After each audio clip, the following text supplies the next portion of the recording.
Սիրելի աշակերտներ, այսօրվա մեր դասի թեման մի այնպիսի թեմա է, որը ոչ միայն ձեզ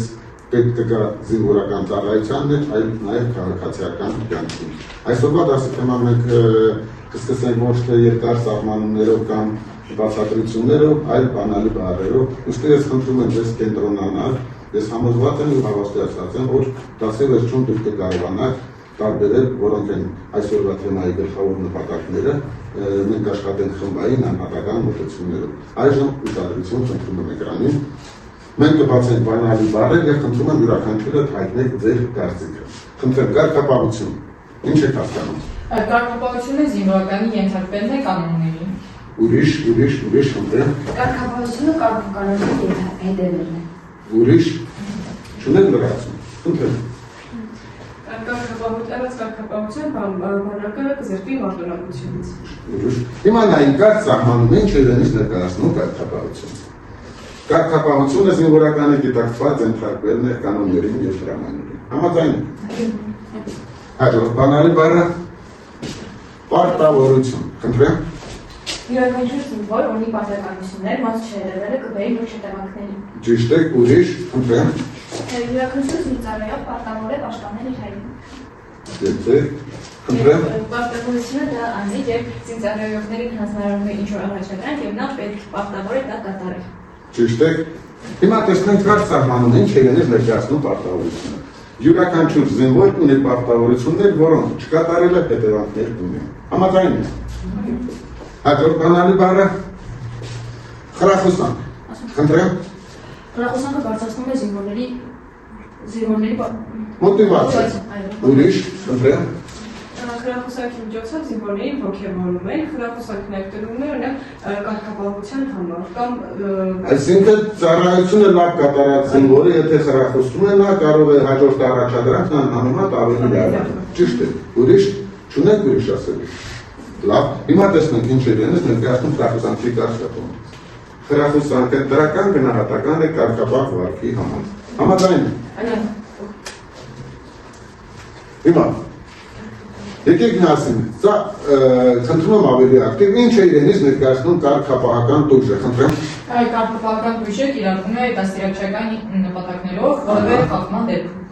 Խնդրեմ։ Օրինակ, եթե զինծառայողը իր հանձնարարությունը չի կատարում ժամանակի ընթացքում, դա ենթարկվում է կարգապահական տույժի։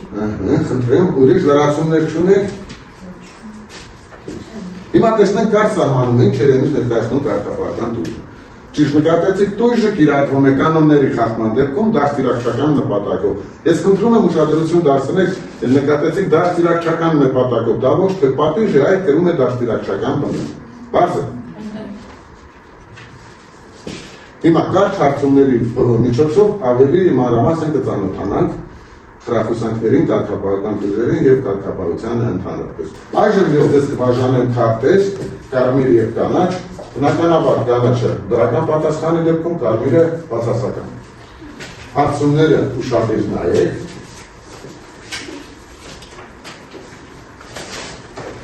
Աչքերս բաժանենք։ Եվ այսպես ուշադրություն, խնդրում եմ։ Կարգապահությունը զինվորական ծառայության հիմնարար սկզբունքներից է։ Ճիշտ է։ Կարգապահական տույժը կիրառվում է միայն ծանր իրավախախտումների դեպքում։ Այո։ Խրախուսանքը կարող է կիրառվել օրինակելի ծառայության համար։ Բնականաբար, եթե զինծառայողը խրախուսվում է, նա պատրաստ է հաջորդ խնդիրները ավելի լավ կատարել։ Զինծառայողը կարող է խրախուսվել առանց ծառայողական արդյունքներ ցուցաբերել։ Իհարկե, եթե արդյունքներ չունեցավ, ճիշտ է։ Կարգապահական տույժը նպատակ ունի դաստիարակել եւ կանխել խախտումները։ Հենց դրանով է տարբերվում պատժից։ Ճիշտ է։ Միևնույն խախտումների համար կարելի է միաժամանակ կիրառել մի քանի տույժ։ Խախտման համար զինծառայողը ենթարկվում է մեկ տույժ։ Խրախուսանքը բարձրացնում է զինծառայողի ծառայողական մոտիվացիան։ Նոր խոսք։ Կարգապահական տույժը կարող է կիրառվել առանց պարզաբանման։ Հրամանատարը պիտի պարզաբանի, չէ ինչի համար է լյութարտում կարգապահական տույժը։ Տույժի կիրառումը պետք է համապատասխանի խախտման բնույթին։ Ինչ է կարծում կարելի է այդ խախտման համար ավելի ուժեղ պատիժ։ Այսինքն պետք է համապատասխանի դրան, ճիշտ է։ Խրախուսանքները նպաստում են առողջ մրցակցությանը ստորաբաժանումին։ Դա առողջ մրցակցության հիմքն է։ Կարգապահության պահպանումը յուրաքանչյուր զինծառայողի պարտականություն է։ Ճիշտ է։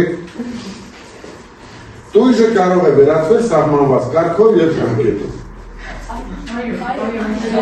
Բնականաբար դա որոշակի ժամկետ գոյություն է, որից հետո այդ տույժը գործում է իր ուժը։ Լավ, ես նկատեցի, որ դուք անհատական մոտեցումների ժամանակ բավականին ակտիվ մասնակցեցիք և կարողացաք ճշգրիտ պատասխանել հարցերին։ Այժմ կխնդրեմ բաժանվեք 3 խմբերի ձեր հայեցողությամբ։ Առաջին խումբ դուք, երկրորդ խումբ, և երրորդ խումբ դուք կարող եք շրջել դեպքով, խնդրում եմ ուրեմն խմբային աշխատանքների ժամանակ կարող եք քննարկել չշտապել և ձեր խոսնակը կպատասխանի։ Ուշադրություն, կարդում եմ առաջին խմբի առաջին հարցը։ Ինչու է զինվորական կարգապահությունը համարվում բանակի մարտունակության հիմքը։ Ժամանակ, երկրորդ խումբ ուշադրություն։ Որոնք են զինվորական կարգապահության պահպանման հիմնական պայմանները։ Մտածեք և երրորդ խումբ։ Ինչպես է խրախուսանք հասնում զինծառայողի վարչագծի վրա։ Մտածեք։ Ժամանակ, առաջին խումբ, կհիշեցնեմ ձեզ, որ ուրեմն ցանկալի է ձեր պատասխանների մեջ պարտադիր առնված են 2 բանալի բառեր օգտագործեք։ Կարգապահություն, պարտավորություն, պատասխանատվություն, խրախուսան և կարգապահական տույժ։ Խնդրեմ հարցը կարդացեք և շարունակեք։ Ինչու է զինվորական կարգապահությունը համարվում բանակի մարտունակության հիմք։ Զինվորական կարգապահությունը համարվում է բանակի մարտունակության հիմք, քանի որ դրա միջոցով կարողանում է ստորաբաժանումները համաձայնեցված և կազմակերպված գործողություններ կատարել։ Այսինքն կատարել տրված առաջադրանք։ Շնորհակալություն։ Առաջին խումբի, երկրորդ խումբ։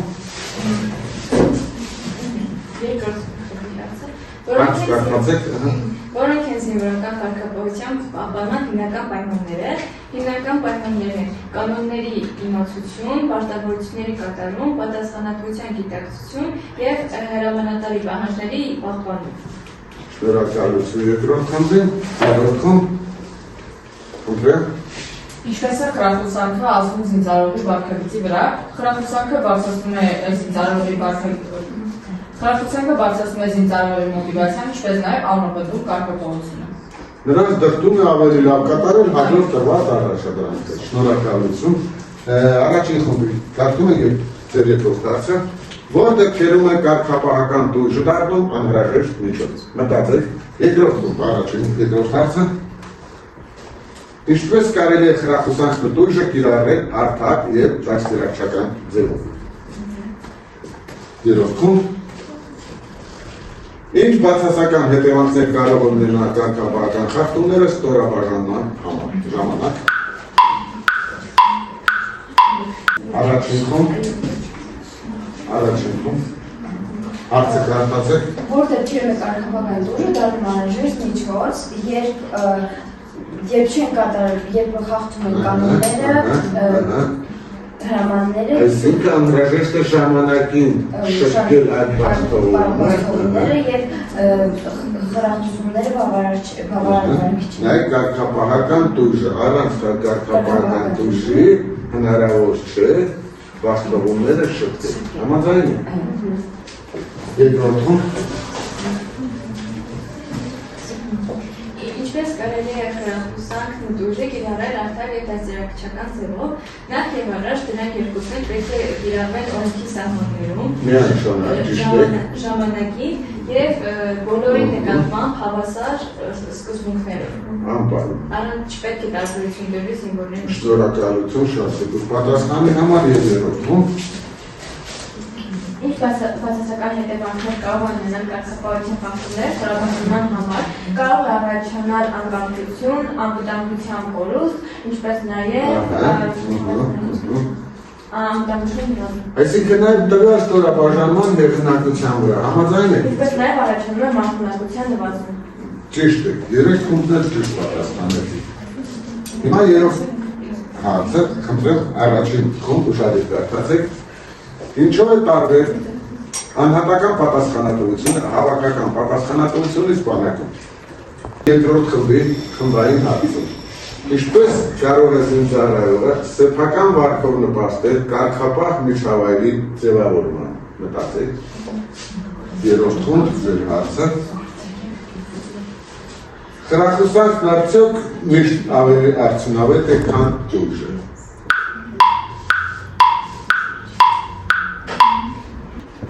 Առաջին խումբ ժամանակ։ Հարցը կարդացեք։ Ինչով է տարբեր անհատական պատասխանատվությունը հավաքական պատասխանատվությունից բանակում, անհատական պատասխանատվությունը վերաբերում է մեկ զինծառայողի վարկին, իսկ հավաքական պատասխանատվությունը վերաբերում է ամբողջ ստորաբաժանման վարկի նրանց պատասխանատվություն։ Շատ ճիշտ պատասխանեցիք։ Խնդրեմ երկրորդ խումբ։ Ինչպես կարող է զինծառայողը սեփական վարկով նպաստել կարգապահ միջավայրի ձևավորմանը, նա կարող է նպաստել այդ կարգի ձևավորմանը կանոններին հետևելով իր պարտաճանաչությամբ իր օրինագելի վարկով։ Օրենքների իմացությամբ նաև համաձայն եք։ Շնորհակալություն։ Երրորդ խումբ։ Խրախուսանքը արդյոք միշտ ավելի արդյունավետ է, քան դույժը, ոչ միշտ, քանի որ խրախուսանքը խթանող է, իսկ դույժը անհրաժեշտ է, որպեսզի կարգապահական որոշ խնդիրներ կանխելը կանխեն։ Այսինքն սրանք համատեղ են բանակում, կարգապահական խրախուսանքները հնարավոր է նաև կարգապահական դույժում։ Շնորհակալություն։ Եկեք միասին ամփոփենք, սիրելի աշակերտներ, ինչ է իրենից ներկայացնում այսօրվա մեր անցադասային ընդհանուր։ Ես հիմա ուրեմն կարդում եմ նախադասությունը կիսատ, ես կխնդրեմ դուք շարունակեք կիսակ թողնված միտքեր։ Զինվորական կարգապահությունը ապահովում է բանակի Անվտանգությունը, ուրիշ Մարդունակությունը։ ձեզ շատ ճիշտ է։ Հաջորդը նայեք, դուք ճիշտ եք։ Մարդունակությունը, անվտանգությունը, հաջորդ նախադասությունը խրախուսանքն դույժը նպաստում է, խնդրեմ, Կարգապահության ամրապնդմանը, ուրիշ, արա, զինվորի դախտարայությանը, ուրիշ, այո, խնդրեմ, տրված մարտական առաջադրանքը կատարելուն է։ Սիրելի աշակերտներ, ես այսօր համոզվեցի, որ դուք արդեն տիրապետում եք կարգապահական դույժերի խրախուսանքները, որը որ դեպքում է կիրառվում։ Շնորհակալություն ձեզ ակտիվ մասնակցության համար։ Այսօրվա դասի նպատակը ոչ միայն ձեզ գիտելիք տալն է, այլ նաև որպես օրինակելի կարգապահ քաղաքացի ձեզ նոր կյանք մտցնելու այդ գաղափարը։ Իսկ այժմ, ինչպես ասել եմ, տեղադրված այս QR կոդով դուք կարող եք ավելի մանրամասն ծանոթանալ կարգապահական դույժերի խրախուսանքներին եւ ընդհանրապես զինվորական կարգապահությանը, կարող եք հեռախոսներով կանավորել։ Այդ անգամ եւս շնորհակալություն բոլորին ակտիվ մասնակցության համար։